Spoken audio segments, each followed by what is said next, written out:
It's story time. In a beautiful quiet village, there lived a beautiful little girl named Sandra. She was kind-hearted, honest, loving, and respectful. Her teachers and friends at school loved her. The elders in the community loved her and would always use her as a good example for other children to emulate. One day, on her way back from school, she noticed people trooping in and out of the house where she and her parents lived. Tragedy had struck. Her dad, who was seriously ill, had just died. She ran into the embrace of her mother, who was wailing on the ground. Both of them sobbed till they had no more tears left in their eyes. The villagers rallied around them, comforting them. When her father was eventually buried, everyone returned to their normal lives. But for Sandra and her mother, their lives changed completely. Sandra was still able to go to school because her mother made sure of that, as she worked tirelessly to raise her school fees and money for other requirements in school. Sandra, on the other hand, was a great encouragement to her mother, as she often performed excellently in school. Also, she would hurriedly come back once school is over to help her mother with sales of her farm produce at the market and to run errands. One beautiful afternoon, on her way back from school, she noticed a poor blind woman struggling to find her way home and would have fallen into a pit that was dug by the village youths to help drain off rainwater from the paths. "Wait, Mama," Sandra called out. "You are taking the wrong direction. Let me help you out. Where are you headed?" she asked. "I am going home, my daughter," Mama replied. "How did you come this far, when you can't see clearly?" she inquired. "My daughter, it was cloudy as if it will rain, so I hurriedly left home to get a few supplies, but surprisingly, the sun began to shine so brightly on my way back, and unfortunately my sight is always affected by the sunlight," Mama narrated.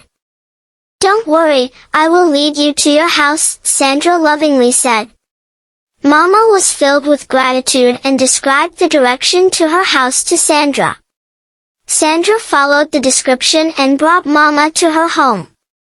"We've arrived your home, Mama. Please be more careful next time." "I'll stop by to see you some other time," Sandra said as she waved Mama goodbye. On getting to her mother's stall in the market, Sandra explained the reason for her delay, narrated the whole incident, and how she helped Mama to get to her home. Her mother's eyes filled with admiration for her daughter said, "You did the right thing, my daughter. I'm proud of you." She held Sandra in her embrace and hugged her lovingly. When they made an end of their sales for the day, they packed up and left for home. On their way back, Sandra couldn't stop talking about the old woman she helped, and so she sought for permission from her mother to go see the woman after school the next day. "Anybody home?" Sandra called out. Mama came out with a wide smile on her face. "Sandra, my daughter, welcome," Mama said excitedly. "Thank you, Mama," Sandra responded. "How are you, Mama?" Sandra asked. "I am fine, and how is your mother?" Mama asked. "She is fine," Sandra said. Sandra went ahead to ask a few questions, and it was then she knew Mama had no child because her husband died a year after their wedding and she had refused to remarry again.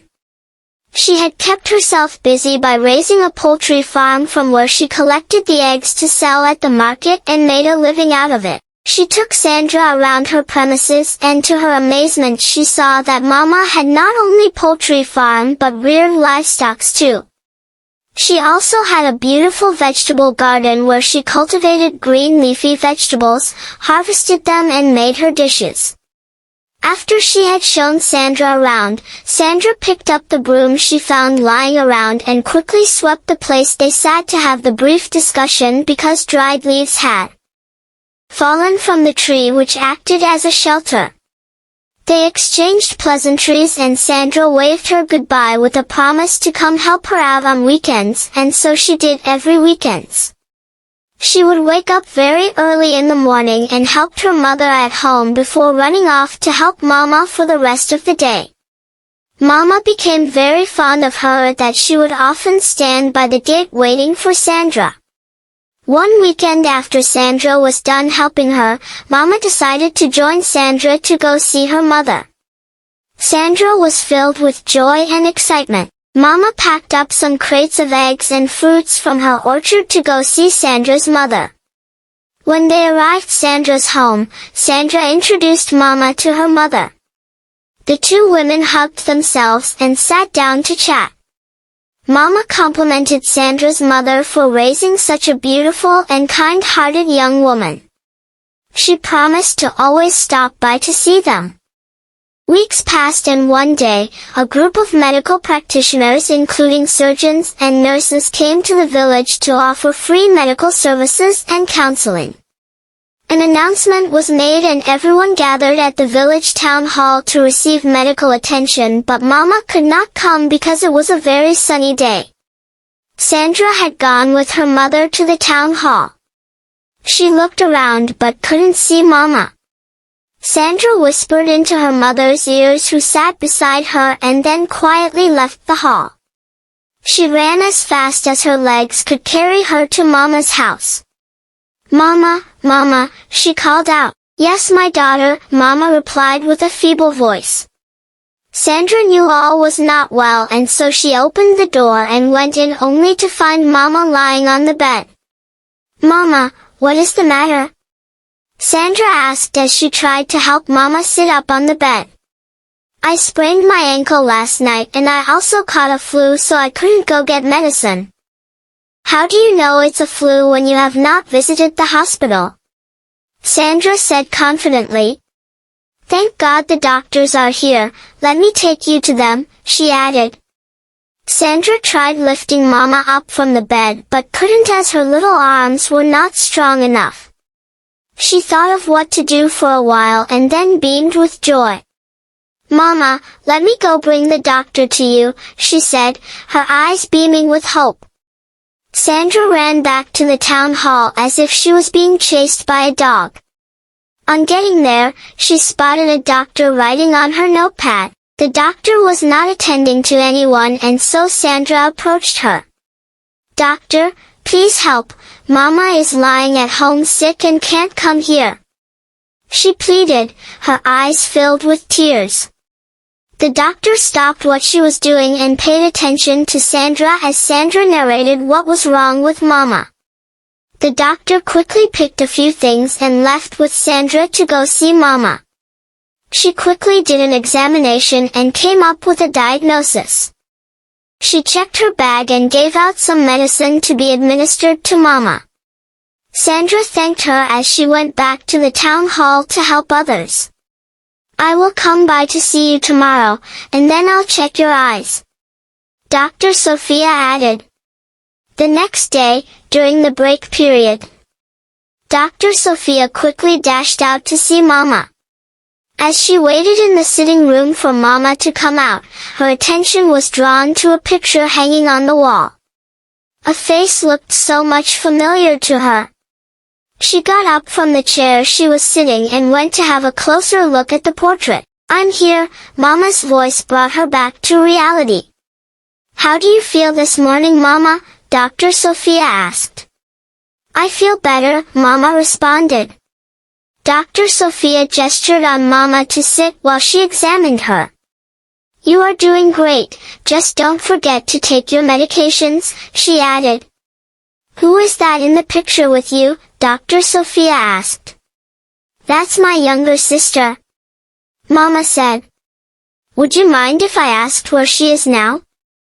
Mama paused briefly and then began narrating how she and her sister were separated due to a crisis that broke out in their village. She went back there only to find its ruins and had relocated to where she stays now. And that the picture is the only memory of her sister. "I'm sorry for your loss," Dr. Sophia said empathetically. "And for your eyes, we will perform a procedure for you. But we need to take you back to our hospital in the city," she added. Few days later, Mama picked a few of her things and left for the city with the group of doctors as they had finished their outreach program in the village.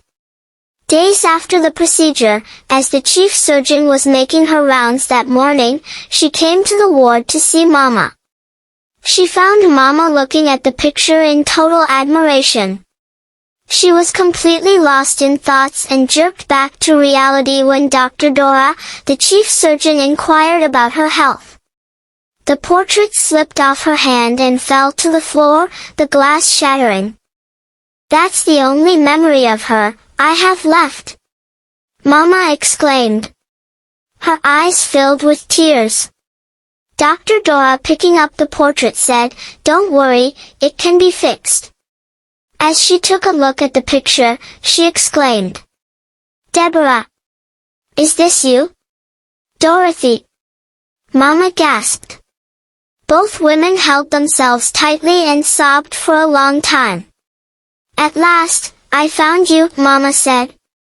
Both women sat down and had a conversation for a long time. Luckily, Mama's ward was the last for her to visit that morning, so they had a lot of catching up to do. Dr. Dora suggested that Mama relocates to the city to live with her as she lives in a big house alone while her family lives abroad, and that she only visits them but would soon finally join them as she is processing her paperwork. She further suggested to come along with her. Mama had found her long-lost sister, and so she did not hesitate to give a positive response. "I will have to go pack my important properties before finally relocating," Mama said. "No problem, I will arrange a vehicle to convey your things here," Dr. Dora added. The next day, Mama arrived at the village very early in the morning. When she was done packing her things into the waiting van, she said, "I must see someone before leaving." She sent someone to fetch Sandra. Luckily, it was on a weekend and both Sandra and her mother were in the house carrying out their morning duties. The messenger found them both outside plucking oranges from the tree in preparation to go to the market. The messenger relayed the message and left at once. "Let's go," Sandra's mother said. They left for Mama's house immediately and saw a van packed outside. Mama, who was waiting for Sandra in the sitting room, beckoned on both Sandra and her mother to come in. "Please sit down," Mama said. She took time to explain everything that had transpired in the last few days to them and her intentions to join her sister in the city. Sandra began to cry, for she was fond of Mama. "Don't be sad, my daughter. I have been waiting for a moment like this. Your family has shown me immense love and care since our paths crossed. I am leaving for the city and I may not have the chance to see you anymore. I have a gift for you," she continued. She handed over a bunch of keys to the premises to Sandra's mother and asked her to be in charge of the poultry and all the livestock there. "Take this." She handed a golden coin into Sandra's palm. "It is a gift I received from a stranger and I never used it. You can only use it once in your lifetime, so make sure you use it when you need it most, then hand it over to another person who deserves it." Mama took time to explain how the coin works to Sandra. Sandra nodded in affirmation. She prayed for her, hugged her, and waved her goodbye. Sandra stood waving as the van disappeared into the road. She wept so much because she was missing Mama so dearly already. "Be comforted, my child, I am always here with you and for you," her mother said while holding her in her boss song. Many days passed and life went on smoothly and better for Sandra and her mother. They worked hard and soon they expanded their livestock farm. People came from far and near to buy their farm produce. But one day, tragedy struck. Sandra's mother became ill. She was taken to the hospital, given medication, and she came back home feeling better. But just few days later she became sick again, and for the second time, she was rushed to the hospital in an emergency vehicle. The doctors attended to her and stabilized her. Her blood sample was taken and sent to the laboratory for analysis. When the results came in, it wasn't pleasant. And so they were referred to a hospital in the city far away from the village. The next day, Sandra packed a few things, including the money they had saved for her university education, and left for the hospital. She immediately got a cab and took her mother to the hospital in the city. On arrival, they were attended to as they came with paperwork from the previous hospital. Your mother needs an urgent kidney transplant or she won't survive it. But we need to start her dialysis immediately, Dr. Ken said. Sandra told them to do whatever needed to be done to keep her mother alive. She's all I've got in this world, doctor. Please don't let my mother die, Sandra said, sobbing. She made a deposit from the money she and her mother have been saving for her education. And the dialysis started immediately. Sandra sold everything they had to pay for her mother's medical bills until there was nothing left to sell. She sat by her mother's bed sobbing quietly as she didn't know what to do or who to turn to. When her mother woke up, she held her hand and began to speak, consoling her. Just then, as her mother was speaking, she remembered how Mama spoke to her and gave her a golden coin. She remembered everything, and now she knows exactly what to do. She jumped up from the bed with a new hope in her eyes. Yes, I know exactly what to do. Mama, you will be fine. You will be all right. Just hang in there, I will be back. She dashed out of the hospital like a thunderbolt, got a cab and headed for the village. When she arrived, she went straight to her room where she had placed the golden coin. It was in her box. She took it, placed it on the table. My golden coin, I need money, give me millions of different currencies. After she was done speaking, she carried the biggest basin in their house where they stored water, poured out the water, wiped it dry with a towel and covered the coin on the table. She left it there till the next day, as that was the instruction given to her by Mama. The next day, as soon as the cock crew, Sandra got up from the bed, anxious but excited. She opened up the basin and to her amazement, there lay millions of money she had never seen before, and the golden coin still laid in its place. She carefully arranged the money in her box and without hesitating, took a cab back to the city. As she arrived at the hospital, she immediately went to pay for her mother's surgery. After making payment, she went straight to see her mother with smiles on her face.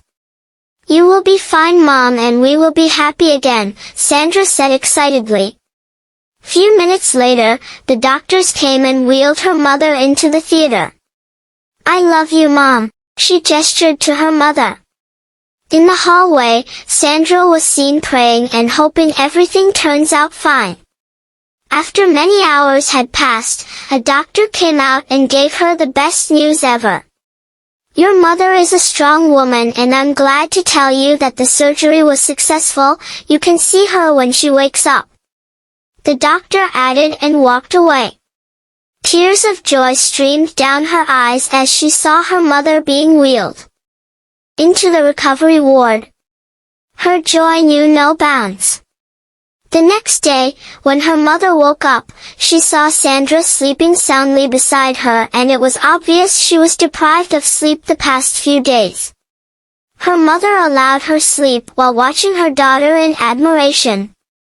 Sandra woke up to her mother's smiling face. Mom, Sandra called. Yes, my daughter. How do you feel, Mom? I feel better, her mom replied. Sandra got up and hugged her mom. She then narrated everything that had happened to her mother and told her of her future plans. She opened the box and showed her mother the content. Her mother gasped but was happy. A few days later, they were discharged from the hospital and Sandra took her to the new house she had bought in the city. Few months later, when her mother had fully recovered, she gave her mother some money to start up a business while she went ahead and wrote an entrance examination into a prestigious university where she studied medicine. Few years later, Sandra graduated with flying colors and got a job in one of the biggest hospitals in the city. She had achieved her life goal. Life was better. She and her mother were happier. One evening, as they sat outside reminiscing on the events that turned their life around, they both concluded that it pays to be kind, honest and hardworking. Hello children, what did this story teach you? Write your answers in the comments. Kindly like, subscribe, and share our stories to your friends and family. Thanks for watching.